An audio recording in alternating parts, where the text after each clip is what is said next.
শুধু রাজনীতি না, আমি এই রাজনীতির মঞ্চে এসেছি কিছু পাওয়ার জন্য না। আলহামদুলিল্লাহ, আল্লাহ আমাকে আমার বাবার থেকে, দাদার থেকে এবং আমার ইনকাম থেকে যা হয়েছে, আমার বাচ্চা কাচ্চা ফুটপাতে আমার খেয়ে যেতে পারবে। মানুষের হক খেয়ে রাজনীতি করার চিন্তা চেতনা নিয়ে আমরা এখানে আসি নাই। বাংলাদেশ 54 বছর স্বাধীন হয়েছে। আওয়ামী লীগ দেখেছেন, বিএনপি দেখেছেন, জাতীয় পার্টিও দেখেছেন। একবার আপনাদের কাছে করজ অনুরোধ করছি, খেতে ইচ্ছা না করলেও একটু লবণ দিয়ে খেয়ে দেখেন আমরা হজম হই কিনা। একবার আমাদেরকে সুযোগ দিয়ে দেখেন আমরা আমাদের কথা এবং কাজের মধ্যে আমরা মিল রাখি কিনা। লাইলা সিদ্দিক ফাউন্ডেশনটা হলো আমার মা বাবার নাম একটা ফাউন্ডেশন। এটার মাধ্যমে আমি আমার পরিবার থেকে, আমি ব্যক্তিগত উদ্যোগে আমি সমাজের কিছু বঞ্চিতদের কাছে যাওয়ার চেষ্টা করছি। এছাড়া অন্য কোনো আর চিন্তা ভাবনা নাই। তা আমি আবুল মনসুর, আসলে আমরা এই দেশটা স্বাধীন হয়েছে আজ 54 বছর। যে আশা আকাঙ্ক্ষা নিয়ে এই দেশটা সম্মানিত মুক্তিযোদ্ধারা মুক্তিযুদ্ধ করছে, শহীদ হয়েছে, সে আশা আকাঙ্ক্ষা কি প্রতিফলিত হয়েছে? যদি মুক্তিযুদ্ধের যে চেতনা নিয়ে এই দেশটা পশ্চিম পাকিস্তান থেকে ভাগ হয়ে বাংলাদেশ হয়েছে, সেই আশা আকাঙ্ক্ষা তো পূর্ণ হয়নি। পূর্ণ হলে আজকে আমার এই মা বোনের এই চেহারা আমাকে দেখতে হতো না। আজকে সামান্য উপহার দেবো বলছি, দলে দলে আমার মা বোনেরা এসেছে। পাওয়ার জন্য মানুষ অনেক, কিন্তু আমারও তো একটু সীমাবদ্ধতা আছে। এগুলো দেখে আমার মনে কষ্ট হয়। কেন আজকে 54 বছরের মধ্যে আজকে আমার মা বোনরা এভাবে মানুষের দুয়ারে দুয়ারে যেতে হবে? কেন আমার মা বোনরা তার অন্ন, বস্ত্র, বাসস্থান, চিকিৎসা থেকে বঞ্চিত হবে? আপনারা চিন্তা করেছেন কেন? আমাদেরকে চিন্তা করতে হবে। দেশটা স্বাধীন হওয়ার পর থেকে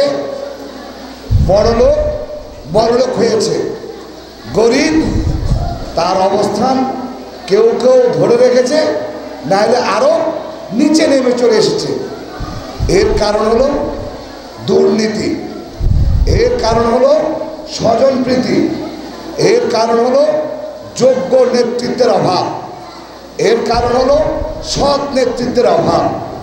আপনি যদি আরেকটা উদাহরণ দিই আপনাদেরকে, আপনার বাবা, আপনার মা যদি সৎ হয়, আপনারা 5 ভাই বোন, এরা খারাপ হওয়ার কিন্তু কোনো কষ্ট উঠে না।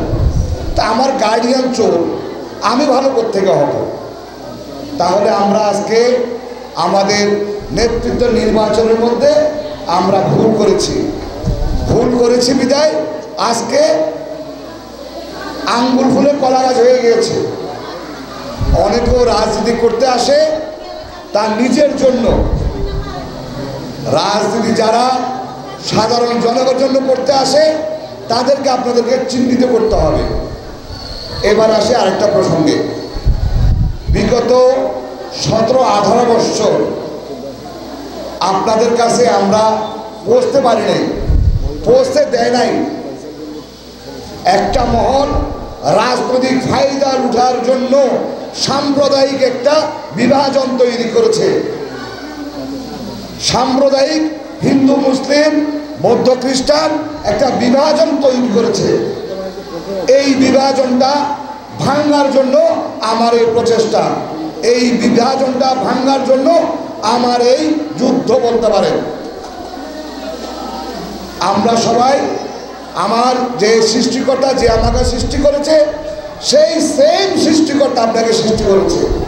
আপনারা ডাকেন ভগবান, আমি ডাকি আল্লাহ, নাকি কথা বেশ আছে? সুতরাং কিছু রাজনৈতিক নেতারা রাজনৈতিক ফায়দা লোটার জন্য হিন্দু মুসলিমদের মধ্যে একটা বিভেদ সৃষ্টি করে রাজনৈতিক ফায়দা নিয়েছে এতদিন। আপনারা আসুন, আপনাদেরকে আমি উদাত্ত আহ্বান জানাচ্ছি, আপনারা আসুন, আমাদেরকে জানুন, আমাদেরকে চিনুন, চেনার চেষ্টা করুন আমাদেরকে আমরা কীরকম।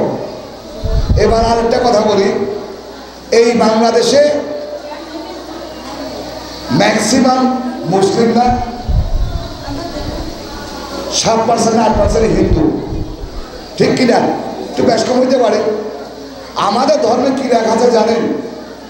আমাদের ধর্মে স্পষ্ট লেখা আছে, সংখ্যাগরিষ্ঠ মুসলমানের এলাকায় সংখ্যালঘু যারা আছে তারা হলো তাদের আমানত। আমানত মানে কি বোঝেন আপনারা? বোঝেন তো মনে হয়? আচ্ছা, এরপরের লাইনে আসছে কি জানেন?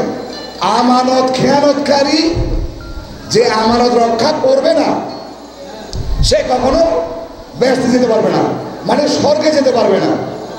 সুতরাং যারা ধর্মপ্রাণ, যারা নামে মুসলমান না, গরু খাওয়া মুসলমান না, যারা প্রকৃত মুসলমান, যারা রসুলের আদর্শে নিজেকে আলোকিত করে যারা মুসলমান হয়েছে, তাদের দায়িত্ব যারা সংখ্যালঘু আছে তাদের সব সময় খেয়াল রাখা।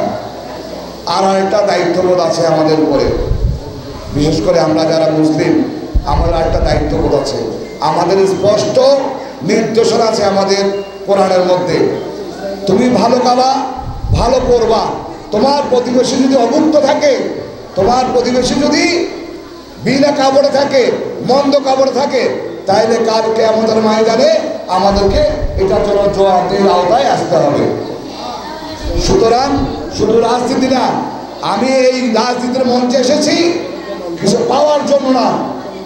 আলহামদুলিল্লাহ, আল্লাহ আমাকে আমার বাবার থেকে, দাদার থেকে এবং আমার ইনকাম থেকে যা হয়েছে, আমার বাচ্চা কাচ্চা ফুটপাতে আমার খেয়ে যেতে পারবে। মানুষের হক খেয়ে রাজনীতি করার চিন্তা চেতনা নিয়ে আমরা এখানে আসি নাই।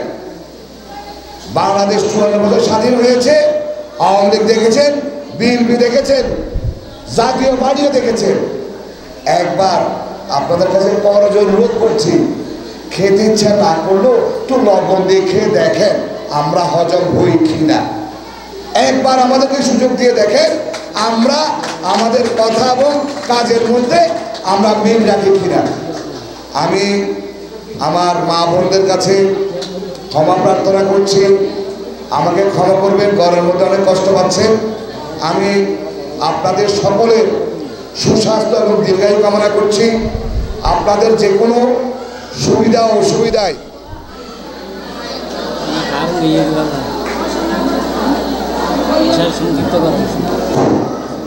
আপনাদের কোনো সুবিধায় চট্টগ্রাম 11 আসনের বাংলায় জামাত ইসলামী মনোনীত আমার শ্রদ্ধাভাজন বড় ভাই সৌজানুর ভাই আছেন, আর আপনাদের প্রতিবেশী হিসাবে আমি আছি। আর একটা কথা আপনাদেরকে বলি, মাইজপাড়ার সামনে রাস্তাটা এক হাত ভাঙা ছিল। মাইজপাড়া পুজো কমিটির লোক আমার কাছে এসেছে, আমি নিজে সরজমিনে ওখানে গিয়েছি, গিয়ে 27-এ তারপরের দিন আমি সিটি কর্পোরেশনের মাননীয় মেয়র সাহেবের কাছে আমি গিয়ে সাথে ইঞ্জিনিয়ারকে ফোন করিয়ে এই কাজটা করে দিয়েছি। আমি আপনাদের যে কোনো সুখে দুঃখে আমাকে ফোন করবেন, আমার কাছে আসবেন, আমি আমার সাধ্যমতো চেষ্টা করব। আর আগত সবাইকে ধন্যবাদ জানাচ্ছি। আপনাদের সকলের সুস্বাস্থ্য এবং দীর্ঘায়ু কামনা করে আমার জন্য দোয়া করবেন। এই বলে আমি আমার সবার বক্তব্য শেষ করলাম। সবাইকে